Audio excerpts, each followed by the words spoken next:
Caros irmãos e irmãs da Fraternidade Espírita Bezerra de Menezes, estamos hoje com a responsabilidade de conversarmos sobre o capítulo Riqueza Prematura.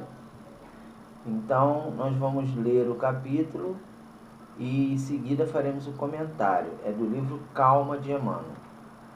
Desapareceram documentos e objetos de valor que talvez te abastecessem de recursos materiais para muito tempo. Perdeste a oportunidade de garantir uma pensão sólida nos dias do futuro em que teu corpo talvez não mais te auxiliasse a trabalhar pela própria manutenção, unicamente em face da desatenção de alguém, ou porque a memória não te auxiliasse a recordar minudências alusivas ao assunto. Não te permitas destrambelhar o pensamento por isso. Possivelmente os amigos espirituais, zelosos e atentos, te houvessem auxiliado a perder essas vantagens em teu próprio benefício. Indaga de ti se estarias efetivamente em condições de trabalhar, caso estivesses com a vida escorada no dinheiro excessivo.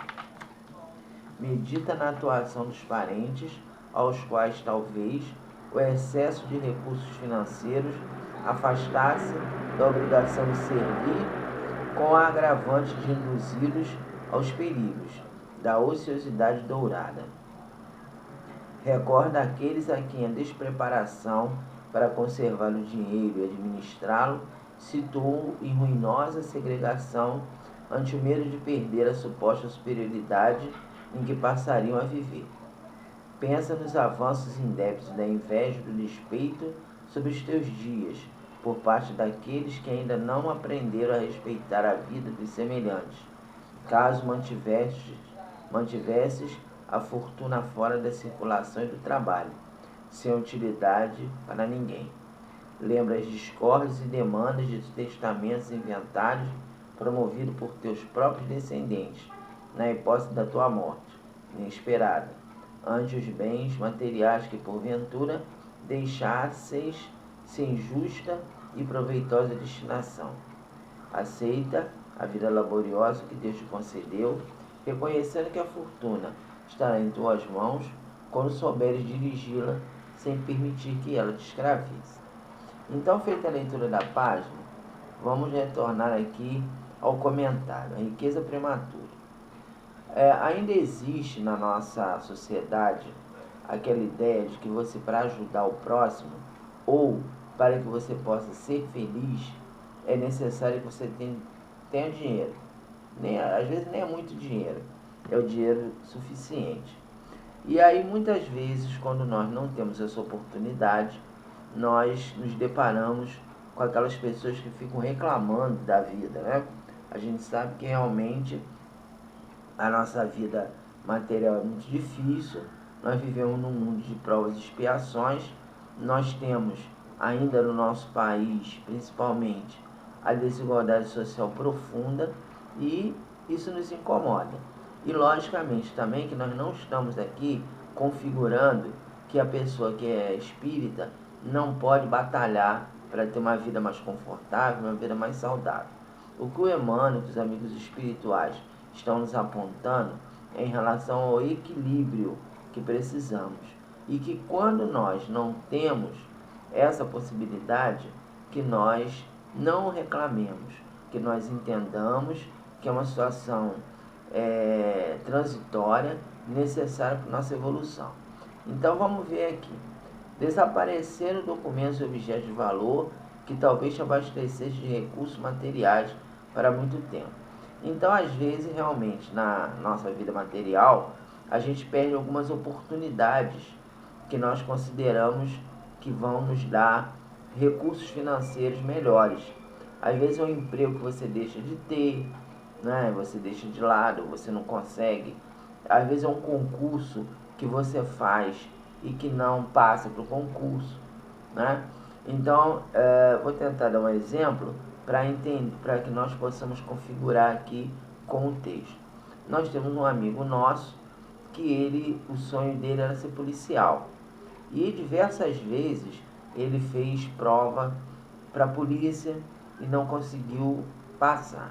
E aí ele teve que se conformar com um emprego fora da área militar, fora da área da segurança pública, e de vez em quando ele conversa comigo sobre isso, né? Que por que Deus não deixou ele ser policial, que ele tinha um sonho, que ele queria ajudar as pessoas e tal. Aí numa determinada ocasião, eu conversando com ele, falei assim: olha só, fulano, você acha que com esse gênio que você tem, impulsivo, uma pessoa que não é que você seja má pessoa, mas você há de reconhecer que você tem um gênio impulsivo, que você é muito irritado, que você é muito voluntarioso, que você gosta de brigar por qualquer motivo, de que maneira que você agiria se você tivesse porte de arma? Será que seria bom para você com esse gênio que você tem, tendencioso à prepotência, à truculência, será que seria bom você ter porte de arma? Aí ele já ficou meio assim calado, eu falei, não sei, eu acho que eu saberia usar. Aí eu falei, pois é, mas olha só, veja bem, você no trânsito, às vezes eu saio de carro com você, ele me dava uma carona de vez em quando, você por qualquer coisa no trânsito, você já briga, às vezes sai do carro, quando leva uma fechada, vai lá discutir e tal. Se você tivesse porte de arma, você conseguiria não pegar na arma e às vezes não cometer um crime? Aí ele ficou quieto, falei, sabe que você tem razão? Então, nós estamos dando esse exemplo, porque quando nós não temos, diante da vida, né, certas oportunidades nos são negadas, você faz um esforço, você faz toda um caminho, né, para conseguir determinadas conquistas e não consegue, é porque não está na hora ainda de você obter aquilo que você deseja. É como está falando a página aqui, é uma riqueza prematura. É algo pelo qual você não está preparado. Então, quando isso acontecer conosco, que nós tenhamos, então, coragem e resignação de buscar um outro caminho, buscar uma outra trajetória e continuar lutando com as nossas limitações, com as nossas dificuldades, entendendo que o dia que nós estivermos preparados para determinadas situações, Deus vai nos dar a oportunidade. Então, continuando aqui, perdeste a oportunidade de garantir uma pensão sólida nos dias do futuro, em que teu corpo talvez não mais te auxiliasse a trabalhar pela própria manutenção. Então, às vezes, a gente vê que tem pessoas que ganham na loteria, né, na Mega Sena e tal, e esquece o dinheiro lá na Caixa Econômica. A pessoa, por algum motivo, a pessoa não vai buscar o dinheiro. Por que isso acontece? A gente vê que, às vezes, muitas pessoas que ganham esses prêmios, né, não sabem utilizar o dinheiro que ganham. Vão pelos caminhos dos vícios, vão pelo caminho dos excessos e perdem o dinheiro que ganharam indevidamente. Então tem uma companheira, aquela ex-Big Brother, né? Eu esqueci o nome dela, uma moça que sempre que tem um Big Brother, de vez em quando ela é entrevistada, e que ela ganhou, na época era 500 mil, agora é 1 milhão, né? Ela na época ganhou 500 mil. E hoje ela tá pobre do mesmo jeito que ela era antes de entrar no Big Brother. E ela fala que ela não soube utilizar o dinheiro, porque na época ela abandonou o marido, arranjou uma outra pessoa, uma pessoa que ela achou assim mais atraente. Essa pessoa passou, enganou ela, né? Pegou o dinheiro dela e fez aplicações indevidas. Surgiram muitos falsos amigos e a pessoa também foi por um caminho equivocado e hoje a pessoa está numa situação difícil. Temos também um irmão de uma amiga nossa que era um grande advogado, uma pessoa brilhante, estava indo muito bem na carreira, e aí num determinado momento ele começou a ir a determinadas festas com seus clientes e começou a beber. E aí atualmente ele é um alcoólatra, largou a profissão, né? Ainda é advogado, mas ele praticamente não tem mais clientes porque as pessoas perderam a confiança nele, e ele, aquele dinheiro que ele ganhou já se perdeu. Então é por isso que ocorrem essas contenções. Então às vezes você está com uma proposta de, uma, de uma possibilidade financeira melhor, de ganhar um prêmio ou de fazer alguma coisa que você vai ficar bem de vida, mas no seu íntimo, né, existe um passado, existe um atavismo no qual você já teve aquela chance em vidas anteriores, não soube utilizar, e com isso você está enveredando por um caminho que vai te deixar mal. Assim, focando basicamente na doutrina, por exemplo, né? A gente vê que tem muita gente que fala assim: ah, eu queria ter a mediunidade do Divaldo, eu queria ter a mediunidade do Chico. Se eu tivesse a mediunidade do Chico, eu ia trabalhar muito por Jesus. Eu queria ser um missionário, eu queria ir para a televisão para fazer a divulgação da doutrina. Então também são pessoas que só vê o lado bom da mediunidade. Mas se a gente for ler a biografia desses nossos irmãos, a gente vai ver quanto é difícil você manter essa mediunidade missionária. Quantos testemunhos que aquela pessoa que tem aquela mediunidade tem que passar. Vamos ser mais... vamos botar até a situação num tempo mais remoto. Paulo de Tarso, né? Paulo de Tarso, ele foi um grande missionário, era um médium, né? Ele era inspirado por Estevão, de acordo com o que está no livro Paulo Estevão, e realmente ele teve a reverência de muitos companheiros da cristianismo primitivo. Ele era um exemplo para os companheiros. Mas e os testemunhos que ele teve que passar? Foi expulso de casa, a noiva dele desencarnou, ele foi chicoteado, desencarnou de forma trágica, decapitado a mando de Nero. Então as pessoas só vê o lado bom, mas para você ter aquela situação de evidência, você tem que ter equilíbrio emocional, né? A gente vê, por exemplo, o Divaldo, na biografia dele, é dito que durante 30 anos ele teve um espírito chamado Máscara de Ferro que o perseguiu diariamente. Será que nós, que somos ainda imperfeitos, nós teríamos condições de ter essa situação? Então, fica para cada um de nós responder. Aí o Emmanuel fala: não permitas destrambelhar o pensamento por isso. Possivelmente amigos espirituais te houvesse auxiliado a perder em teu próprio benefício. Ou seja, os amigos espirituais que nos conhecem, eles sabem daquilo que nós precisamos. Não que eles vão ficar nos tutelando o tempo todo, que eles vão ficar cerceando o nosso livre-arbítrio. Mas determinadas decisões que vão ser prejudiciais para nós, às vezes nós não temos esse acesso a determinadas possibilidades, porque aquilo não vai ser bom para a nossa caminhada, para a nossa trajetória. Às vezes até, vamos deixar um pouquinho de lado essa questão financeira, vamos falar um pouquinho da parte afetiva. Me permitam compartilhar com vocês uma situação pessoal, né?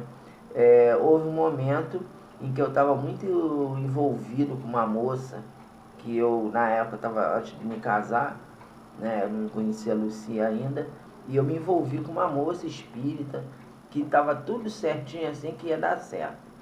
Mas aí me veio aquela intuição assim: não vá se envolver com essa moça, porque você não vai ser feliz, não vai dar certo. E ela era uma moça bonita, e eu estava muito atraída pela beleza dela, beleza física dela, uma moça muito bonita, assim, atraente, com um corpo muito bonito. E ela muito bonita, ela também dizendo que estava estava envolvida comigo, a gente estava pensando em casar e tal. Aí, num determinado momento, ela me deu falou um fato que me chamou a atenção. A gente já estava planejando casar, etc., né, falando em noivado, né, e tal. Aí ela virou para mim e falou assim: olha, só tem uma coisa, e ela é espírita, hein? Só tem uma coisa, não pense que depois que a gente casar que você vai ficar enfiado no centro, não. Não vai, você vai ter que priorizar a sua família. Não tem esse negócio de porque você é dirigente de centro, é dirigente de mocidade, é palestrante, não. Você vai ter que viver para a sua família, para os seus filhos. Eu não vou admitir que você fique envolvido. Aí, aquilo ali me chamou a atenção e eu vi que realmente não ia dar certo. Entre a doutrina e a família, a gente tem que ter um equilíbrio. Lógico, você não vai ficar morando no centro, mas também a pessoa que vai te impedir de você continuar na doutrina não vai dar certo. Aí eu vi, aí os amigos espirituais falaram assim, intuitivamente, né? Ó, tá vendo? É isso que a gente está falando. Você vai ter dificuldade de conviver com essa pessoa, é melhor você terminar. Ela é muito bonita e tal, mas é melhor você terminar. E eu terminei, graças a Deus, encontrei a minha esposa, que é uma pessoa espírita, me dá toda o suporte para que eu possa trabalhar na doutrina, e graças a Deus estamos juntos há 31 anos. Se eu tivesse me precipitado e casado com outra moça só porque ela era bonita e atraente, como é que estaria hoje? Então, é isso. Aí vem a outra colocação de Emmanuel: indagas de ti se estarias efetivamente em condições de trabalhar, caso estivesse com a vida escorada no dinheiro excessivo. Porque quando a gente está com muito dinheiro, geralmente nós negligenciamos muita coisa, né? A gente começa a enveredar pelas festas, pela ociosidade, né? Pela invigilância, começa a determinados vícios que nós tínhamos controle, a gente já vai deixando de lado. Então, realmente, temos que ter muito cuidado, e quando a coisa não quer concretizar, é porque não vai ser bom para nós. E ele continua aqui, ó: medita na situação dos parentes aos quais talvez o excesso de recursos financeiros afastasse da obrigação de servir. Então, outro fato: nas nossas famílias nós temos pessoas que muitas vezes precisam da nossa ajuda, tanto financeira como uma ajuda emocional, de você estar ali do lado, você dar um suporte para a pessoa a nível de um aconselhamento. Então, quando você está com muito dinheiro, quando você está com a vida tranquila, financeiramente falando, às vezes você não quer saber de ninguém, você se torna egoísta, fala: fulano é preguiçoso, fulano só vive pedindo dinheiro emprestado, não quero saber, deixa ele para lá, o problema dele, está mal, problema não quero saber. Então aí nós perdemos uma oportunidade de ajudar uma pessoa que às vezes no mundo espiritual você se comprometeu a auxiliar e você deixa de fazê-lo. Aí vem uma outra colocação dele: recorda aqueles a quem a despreparação para conservar o dinheiro e administrá-lo situou em ruinosa segregação. Ou seja, é aquele fato daquela moça que eu falei, que uma ex-Big Brother, né, que por despreparo, né, não soube administrar o dinheiro, não soube conservá-lo, e hoje não está pobre, né, não está miserável, mas perdeu, né, perdeu o que tinha. Hoje ela falou que vive com dificuldade, né, não precisaria estar na situação que está, porque vive com dificuldade. E na época também da loteria esportiva, várias pessoas também que ganharam na loteria, na época também perderam já o dinheiro, já estão pobres de novo, porque não sabem administrar, entra na ociosidade improdutiva, os vícios da pessoa afloram e a pessoa cai numa situação de dificuldade. Outra coisa que ele fala aqui, Emmanuel: pensa nos avanços indevidos da inveja e despejo sobre teus dias por parte daqueles que ainda não aprenderam a respeitar a vida de semelhante. É outro problema também, os falsos amigos. Quando a gente tem muito dinheiro, e muitas vezes nós não temos o equilíbrio necessário, estamos despreparados para ter aquele recurso, estamos cercados de falsos amigos, de pessoas que se dizem nossas amigas, ficam do nosso lado, vai na nossa casa, aí está sempre querendo se aproximar, dando ideias que às vezes não são as melhores. Então, muitas vezes, nós não sabemos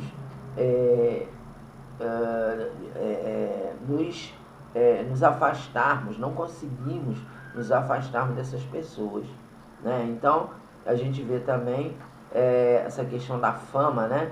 As pessoas famosas, como a nossa irmã Whitney Houston, o Michael Jackson e outros, né? Como desencarnam de forma trágica, né? Sozinhos. A Whitney Houston, de acordo com informações, eu estou falando isso que está na biografia dela, tá, gente? Eu tô, o que está na biografia dela. Eu já assisti, ela era dependente química. E aí ela não conseguiu, ela ficou muito famosa, cantava muito bem, tinha uma voz maravilhosa, todos nós conhecemos, né? E ela não soube coordenar a vida dela, né? E aí caiu no vício e veio desencarnar na banheira de um hotel devido a uma overdose. Uma outra cantora mais antiga, que eu sou fã incondicional dele, que eu gosto de jazz, a Billie Holiday, era uma pessoa que veio de uma situação de extrema pobreza e ficou famosa, mas também não conseguiu se enveredar, não conseguiu se equilibrar no caminho da fama. Ela arranjou maridos que a exploravam, que batiam nela, que tinha relações tóxicas. Ela não conseguia se libertar desses maridos e um deles a induziu a se drogar com heroína. E ali ela, com 40 e poucos anos, 42 anos, veio a desencarnar também de forma trágica. Inclusive ela foi presa durante a vida material dela, né? Foi presa porque ela, lá nos Estados Unidos, quem tem porte de droga é preso, né? Ela foi pega com droga na bolsa, né? A polícia parou e ela era negra. Naquela época que negro, a gente sabe que nos Estados Unidos é muito complicado, né? Essa situação do racismo estrutural. Então, é aquela história, né? Teve uma vida trágica, uma vida difícil, né? Enfim, e veio a desencarnar também de overdose. Quer dizer, então, é isso, a pessoa não é famosa, tem dinheiro, todo mundo quer ser famoso, todo mundo quer ter sucesso, mas será que você está preparado para essa situação? E interessante que a mãe da Whitney Houston era cantora gospel. A Whitney Houston começou a cantar na igreja, se não me engano, a igreja batista. Então a gente fica se perguntando, será que ela não estava programada para ser uma cantora gospel, né? Será que a programação dela era realmente aquela que ela escolheu, ou ela veio para ser uma cantora gospel e poderia estar aí até hoje, né, nos brindando com a sua voz? Bom, terminando aqui, lembra as discórdias e demandas de testamentos e inventários, promovido por teus próprios descendentes. Então aqui é aquela história, né?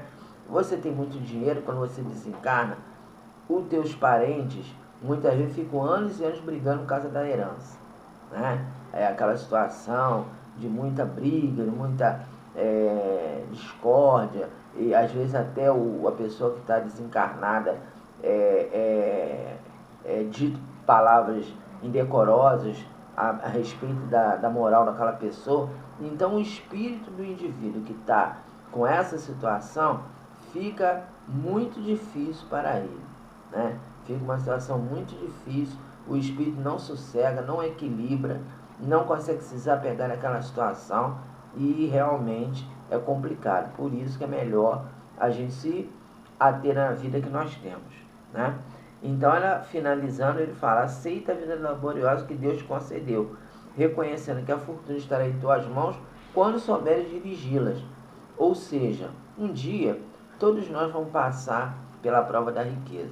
Quando estivermos preparados, quando entendermos que nós temos a riqueza não para nosso benefício pessoal, mas para compartilhar com aqueles que necessitam. Era isso que a gente ia conversar com vocês nessa noite. Que Jesus nos abençoe. Até uma próxima oportunidade.